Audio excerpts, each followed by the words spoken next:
Hi, I'm Anna Olsen here on Anna Olsen and Intuitive Show, Insights into Consciousness here on A1R Radio. I am going to try something new tonight where we can learn to do our own readings. There are a lot of people who want to call in and get readings on this show, which is wonderful, and I love doing that. However, I really also love teaching people how to do their own readings, because when you've been raised without ever doing a reading, you've never known what that looks like, or you've been taught that it's all bad juju and it's not good to do. It's nice to know how much control we have over our environment, our world, and what comes through when we're doing a reading.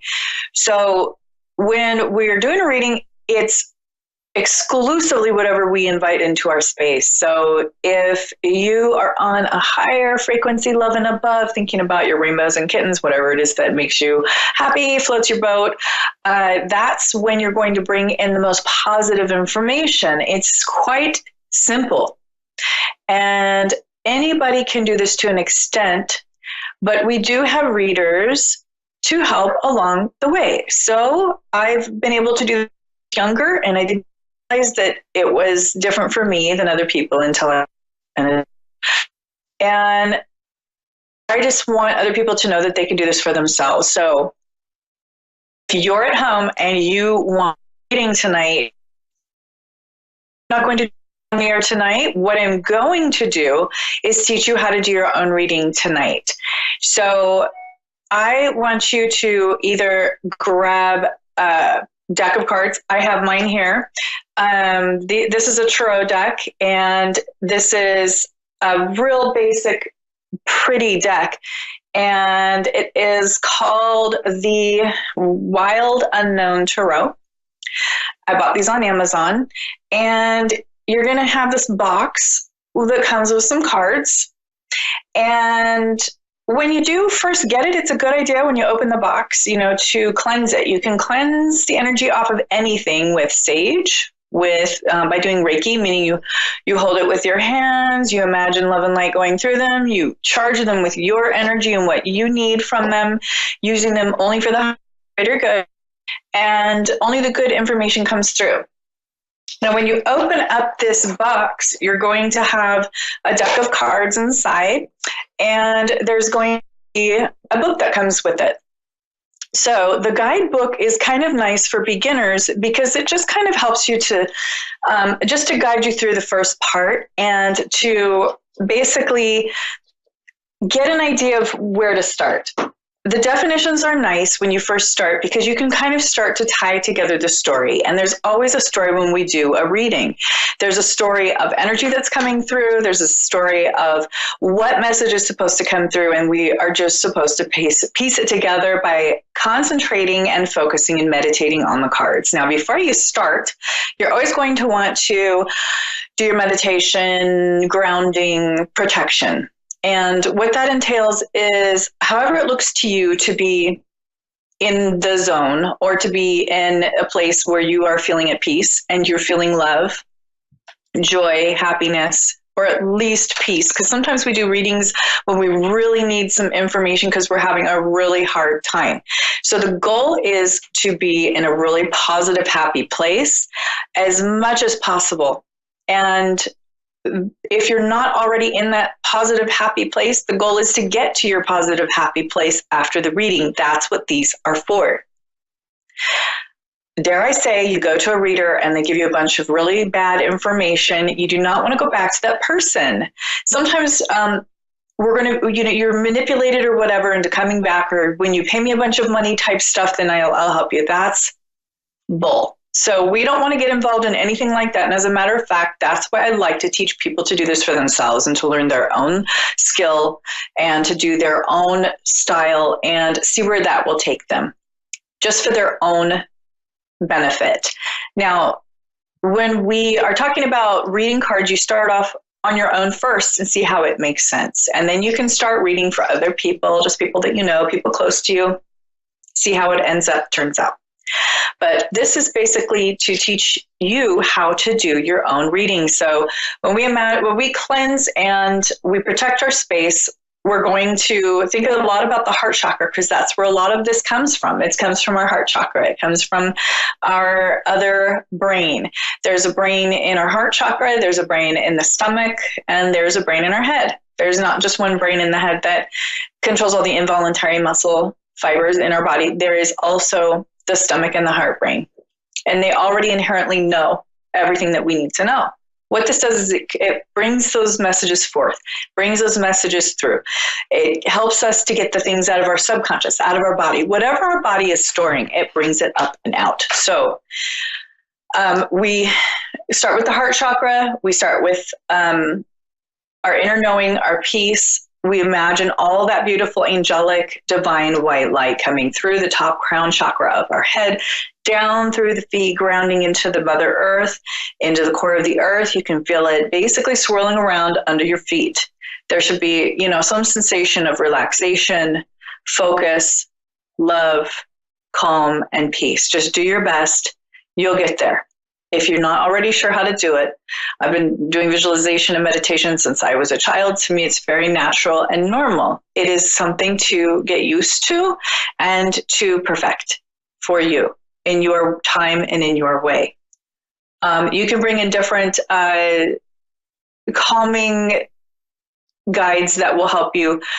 That can be God, that can be Christ, that can be your guides, that can be angels. It can be a loved one that is passed. It can be just about anybody that you feel comfortable with and most safe with, to bring in them in and just to ask them to help you and guide you through your reading, to be there with you, to be your aid, your guide. And the way that I protect the space, I put 4 guardians in each corner, northeast, southwest. I also ask the angels to surround my environment, shoulder to shoulder, in a circle around me, so that I am surrounded with protection, guidance, and love. And only the highest and greater good can permeate the space.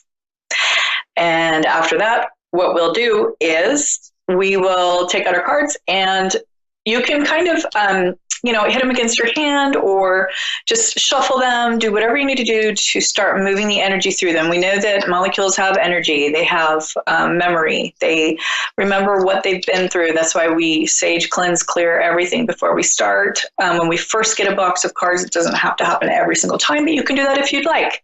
Again, it's up to you. However you feel most comfortable. You want them to have your essence on them, your energy on them. And if you're doing a reading for somebody else, you're going to think about that person, and you're going to ask the guides what they need at that time and what is best for their highest and greater good. So if I want to do a reading right now, I'm going to start off with either a focused intention or a question. And I'll just start out with something simple, like, should I plant a moonflower garden on the left side of my house or the right side of my house? Let's just start off with a simple question like that. And, it seems like a silly little question, but you'll be surprised at what comes through with the cards and something like this. I just kind of made that up. So I'm shuffling my cards. I've got them in my hand. I'm shuffling them. I'm going to cut them, meaning you just take the top part off to where you have 2 piles now. And I'm going to draw 1 card. And with my silly question, it's going to be kind of funny to lay out the cards this way, but it's past, present, future. 3 cards. I'm going to draw 3. 1, 2, and 3. The other way to look at past, present, and future with the 3-card draw for 1 question is what to remember for the past, or the first card that's drawn. The middle card will be what to face currently. And then the future card could be what to look forward to. There's all different ways that people will label these. You can do different layouts, like mind, body, spirit. You can do you can just divide these up into so many categories, and there are many card layouts. You can go to Pinterest and kind of see what kind of different card layouts you can do, and they'll be numbered and they'll tell you exactly what each one means. So this is a very simple one. You can even do 1 card draw just for a quick, simple answer. So for past, or what to remember, I have the butterfly. This is already making sense to me. So I have this beautiful butterfly card. I get this one all the time when I do my show. Whenever I use these cards, I think I get this butterfly card every single time. It's beautiful. It has the butterfly coming up out of the dark sticks, kind of like the dark weeds or the dried weeds, or however you want to put it. And we have the number 6. So I'm already seeing that there is an area on the right side of my house that kind of looks more like this than the left side would. It's got honeysuckle over there that looks very similar to this. Now, when I think about this card, I'm thinking about how we could really develop it and like the chrysalis and the chrysalis and the butterfly coming up out of the cocoon to transform it. That's what I'm getting. So I'm already seeing for past. Well, how would this associate with past? I'm going to meditate on it. Okay, so for a while, for probably about 5 years now, I've been thinking about planting some more stuff over there. Okay, so that's how this is coming through, and we're interpreting the past card. Okay, so present moment, what to be aware of, actually, that's what this card is. I think I said what to look forward to. It's actually what to be aware of or draw your attention to. Now, this is the star. This is a card with a beautiful star, and it's rising up and out, and there's sort of like all these little lines up to a bunch of different stars, but there's the star card in the middle, meaning very powerful, special, more colorful than the rest. It stands out. It's above and beyond. And it's glittery, gorgeous, and beautiful in the dark. So the way that I'm going to interpret this card is that to be aware of, it probably looks great as it is, and I probably have enough to do as it is. That's what I'm getting from this card. The yard looks great as it is, and it's beautiful, and it's fine the way it is. So that's basically what I'm getting. But this would be something that I would definitely want to add, and it would be something fun for me, like as a hobby. What I'm getting from this is not to overdo it. Doesn't need to go above and beyond. So I would have to make it very simple and go from there, because I don't want to put too much work on the workload that I already have. Everything needs to be balanced. And then the future card, what to remember. Wow, this is interesting. This is the Father of Wands, and it is a cobra with a sort of a fire-colored lightning strike in the back. And he's got a wand there with, it's pretty powerful, masculine, definitely. Looks pretty powerful, the Father of Wands. So what to look forward to? I'm getting that if I ask my husband for help, that to remember to ask him for help. That's what I'm getting with this one, because I usually try to take it on myself. I want to do it all myself. I want to be totally independent. I want to, he is logical. He is helpful. He is all these things that I'm not.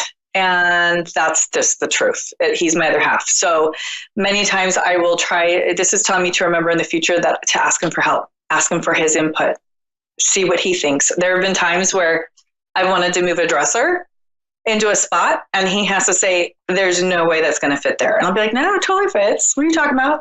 And really, no, it didn't even almost fit, because he has the male brain. He has that strength that I don't have.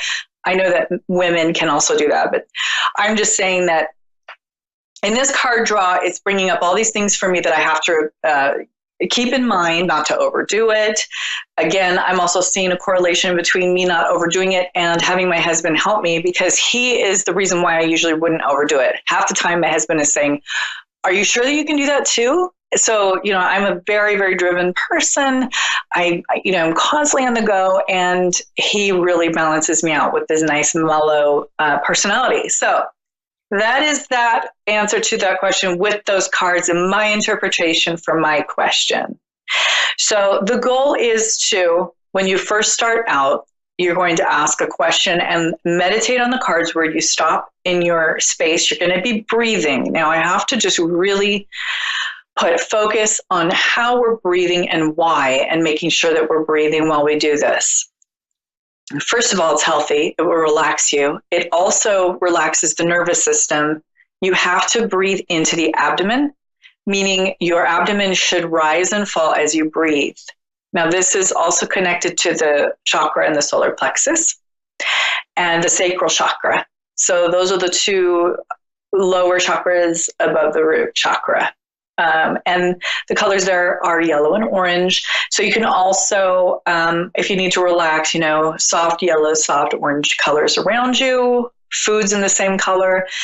And you're going to breathe deeply into that area, into that abdomen, into those chakras. And some people, when they haven't really unclogged those chakras, or they haven't been working with their personal power and all of that, or their basic needs, their deep-rooted needs, they're going to end up having a lot of tightness when they breathe into this abdominal area.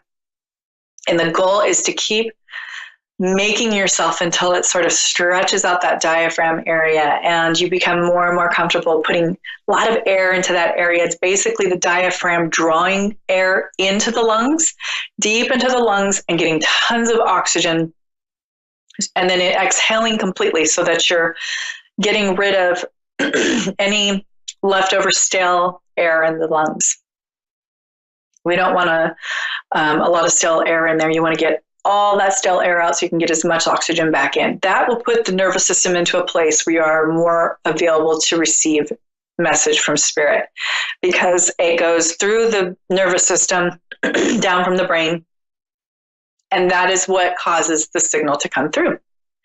So the more that you're on the right frequency with your antenna, meaning your brain down to your spine, the more that you will pick up, the more that you will be able to see clearly, and the more messages that you'll get. So that is the gist of doing your own reading with the simple question. Again, you can go on Pinterest. You can find many different card layouts for this.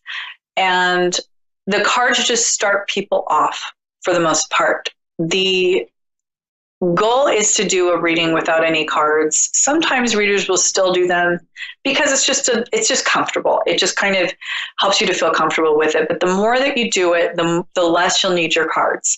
And I always tell people, if they can't afford a reading right now, or they just really can't quite get it into their schedule right now or whatever, I like to tell them to try and do a reading on their own or for a friend, and just practice in their spare time, because everybody has some sort of intuition, and everybody can practice this in a way that will be beneficial to themselves and their family.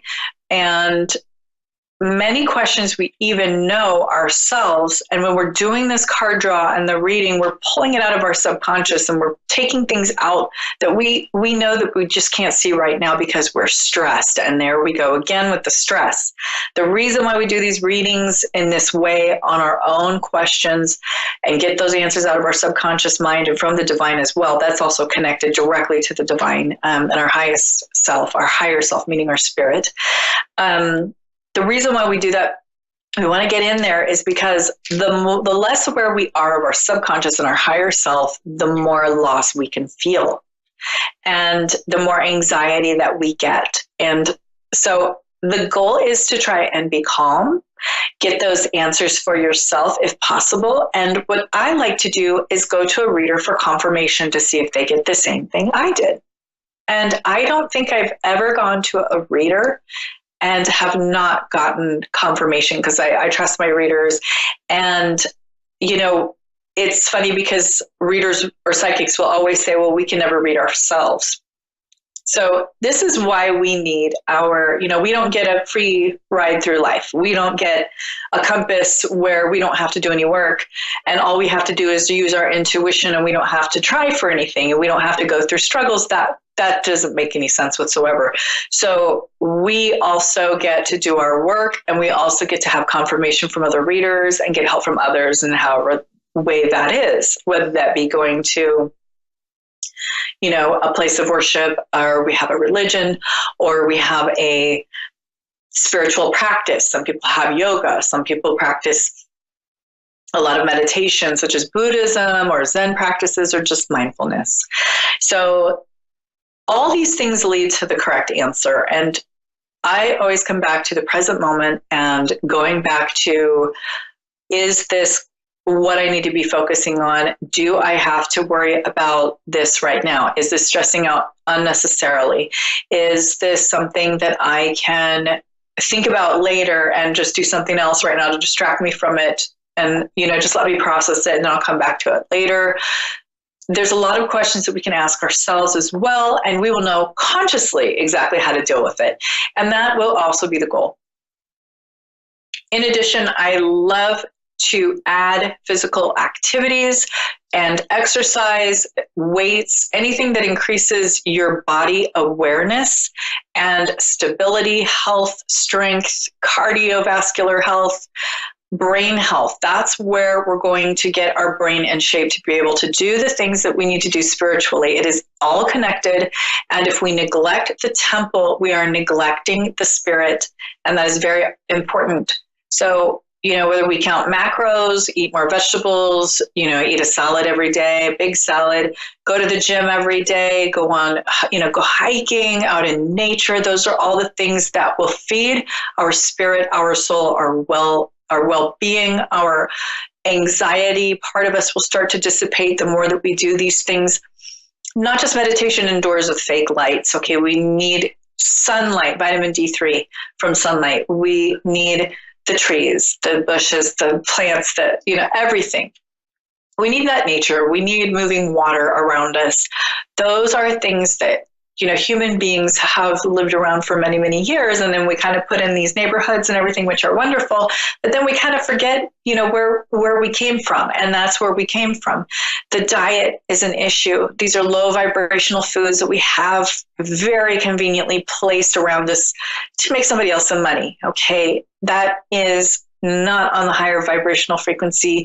Those foods, anything that's straight out of the earth. They even have living foods in the grocery store. Okay, you can go to the produce section and see that they have live lettuce, they have live herbs, they have things that are still alive in the package, or raw foods, things that haven't been processed, or the good things haven't been taken out of them, processed out of them, like the white flour or the sugar. So when we can get back to that higher vibrational frequency of food, environment, mindfulness, being in the present moment, movement, exercise, getting the blood moving through the body, all of those things are the best medicine. Food is the best medicine. Those are all the things that are going to get us into the right place, not just to think consciously, but subconsciously, and be more in tune with our highest and the higher self, the highest and greater good, love and above, all these things that will be conducive to the highest and greater good of all. And to raise our consciousness, our vibration, we'll start to become more in tune with the things around us, the more that we're in tune with ourselves. And it's always an ongoing process for everybody. Nobody is perfect at this point, but those are all the things that we can do before doing readings, or, that we need to keep up on when we're doing readings for ourselves or for others. And I cannot stress enough how we need to have very positive thoughts as much as possible, to focus on the good, because the more we focus on the good, the more that we will be drawn to good, and good will be drawn to us, because our thoughts are so powerful. So when we're going to be doing these readings, not just on us, but on others, we need to make sure that we're having these positive, good thoughts, and that'll draw the good to us and around us. So if you notice, this is something else that's coming up for me now. If you notice somebody that's negative in your environment, and it's hard for you either to deal with them or to manage your time with them, we kind of all have these people, unfortunately. And what it can do is it can drag us down after a while. We can get to the point where we're being like that person that we are annoyed by because we're around them more of the time. One tool that we can use to counteract any negativity is every time they say or do something negative, we can think of something opposingly positive and good, or if they complain about something negative, we can automatically replace that in our own mind with something positive that we're noticing about that moment. The other thing we can do is if they've been rude to us, we can right away put a wall, a brick wall, or an iron wall, metal wall. You can think of like a castle wall with a moat behind it where their energy has to go through all that to get to you, and it's impossible. There's a shield. There's something there that stops that negative energy. And that's one coping mechanism that we can implement just to protect ourselves and to protect our vibrational frequency. And a funny thing is that when you hum the tune of a song that's positive, just even like classical music around somebody like that, you'll notice that will change their behavior as well. Because really negative things can't keep thriving off of a positive environment. It's impossible. If they keep trying to overlap or to bully away that positive vibe, it won't work if you stick to your guns, and they will eventually give up and get annoyed and go away. So that's something else to remember if you want to keep things positive in your environment and you want to keep that love and above frequency all around you. So I'm just about done with my time tonight. You can reach me on my website. It's at the bottom of the screen, AnnaOlsenIntuitive.com. And I would love to work with you. You can contact me anytime. The chat box is not working on my website right now, but you can also go into contacts and email me from my website. And I'd love to speak with you. I would love to give you a reading. I'm also doing a sliding scale reading thing right now where I can negotiate different prices for readings, especially medium readings if you've had a loved one that's passed, especially if you are dealing with funeral or memorial service costs right now. So that is something that I'm offering right now. So I'll see you next week. Thank you so much for listening, and I will talk to you soon. Thank you. Good night.